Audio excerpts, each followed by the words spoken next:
E quando uma nova geração assume, será que ela está preparada para carregar o propósito? O fim de uma grande história sempre traz uma pergunta: quem vai continuar aquilo que foi construído? Hoje começamos um novo livro e uma nova fase. Nos capítulos 1, 2 e 3 de primeiro livro dos Reis, vamos ver a transição final do reinado de Davi, a consolidação do reino nas mãos de Salomão e o início de uma jornada marcada por sabedoria menos, mas também por decisões que vão moldar todo o futuro de Israel. E antes de começarmos, já deixa o seu like, porque isso ajuda muito o canal a alcançar mais pessoas com a palavra de Deus.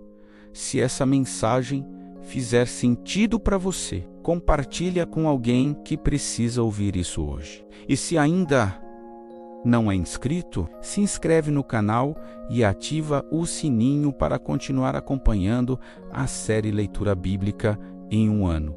Olá, queridos, a paz do Senhor. Antes de entrarmos no capítulo 1, é importante entender a transição. O livro de 2 Samuel termina com Davi, já avançado em idade, após uma vida marcada por conquistas, erros, arrependimentos e um relacionamento profundo com Deus. Agora, no primeiro livro Reis, vemos os últimos dias de Davi e a preparação para a sucessão do trono. Mas essa transição não acontece de forma automática. Ela é marcada por disputas, decisões firmes e ajustes necessários. No capítulo 1, vemos Davi, já idoso, enfraquecido. E nesse cenário surge um movimento inesperado. Adonias, um dos filhos de Davi, decide se declarar rei. Ele se exalta. Reúne aliados importantes como Joabe e o sacerdote Abiatar e começa a agir como se já tivesse assumido o trono. Mas existe um detalhe fundamental. Deus já havia escolhido Salomão. E então entra em cena Natã, o profeta, junto com Batseba. Eles percebem o risco daquela situação e vão até Davi. Lembram o rei da promessa de que Salomão seria seu sucessor. Davi, então, reage. Mesmo debilitado, ele toma uma decisão firme. Ordena que Salomão seja imediatamente ungido como rei. E isso acontece de forma pública. Salomão é colocado sobre a mula do rei, levado até Giom, ungido por Sadoc e proclamado rei diante do povo. A reação é imediata. A celebração toma conta e o plano de Adonias começa a desmoronar. Seus aliados se dispersam e ele foge, buscando proteção. Aqui vemos algo importante. Quando Deus estabelece algo, nenhum plano humano pode impedir. No capítulo 2, entramos nos últimos momentos de Davi. Antes de morrer, ele dá instruções a Salomão, e essas palavras são fortes. Primeiro, ele orienta seu filho a andar nos caminhos do Senhor, obedecer à lei, viver com sabedoria, ou seja, o sucesso do reinado não dependeria apenas de estratégia, mas de obediência a Deus. Depois, Davi também trata de questões pendentes. Ele orienta Salomão sobre pessoas que haviam agido de forma errada no passado, como Joabe e Simei. Isso mostra que liderar também envolve tomar decisões difíceis para estabelecer justiça e ordem. Após a morte de Davi, Salomão começa a firmar seu reino, e isso inclui lidar com ameaças internas. Adonias tenta novamente se aproximar do poder, pedindo para se casar com Abisag, a jovem que cuidava de Davi. Mas isso não era um simples pedido. Naquele contexto, isso poderia ser visto como uma tentativa de reivindicar o trono. Salomão entende isso e age com firmeza. Adonias é morto. Outros ajustes acontecem. Abiatar é afastado do sacerdócio.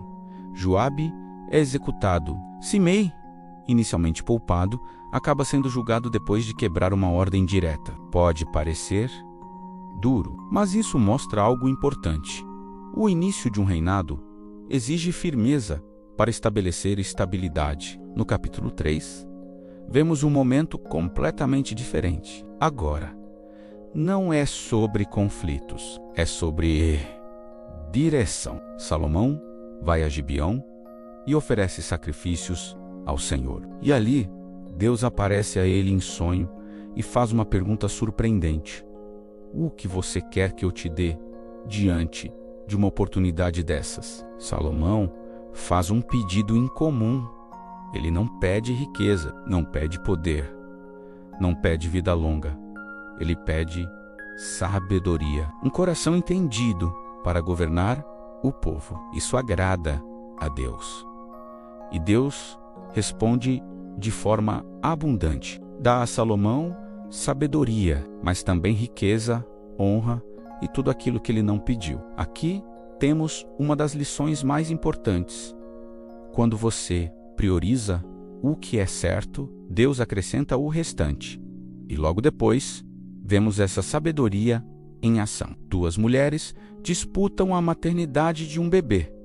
Não havia testemunhas, não havia provas. Então Salomão propõe dividir a criança ao meio. Uma das mulheres aceita, mas a outra implora para que a criança viva, mesmo que fique com a outra. E então Salomão identifica a verdadeira mãe, porque o amor verdadeiro protege, não destrói.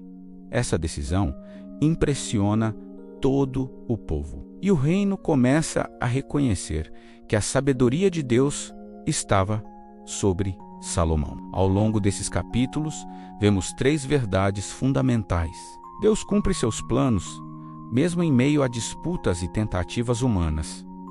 Liderança exige tanto sabedoria quanto firmeza. E quando buscamos a Deus da forma certa, Ele nos dá além do que pedimos. E a pergunta que fica é: se Deus te perguntasse hoje, o que você quer que eu te dê? Qual seria a sua resposta? Se essa mensagem falou com você, deixa o seu like.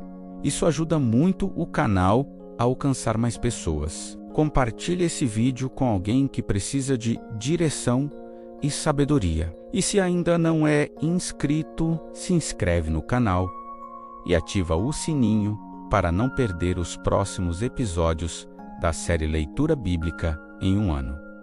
Que Deus abençoe sua vida.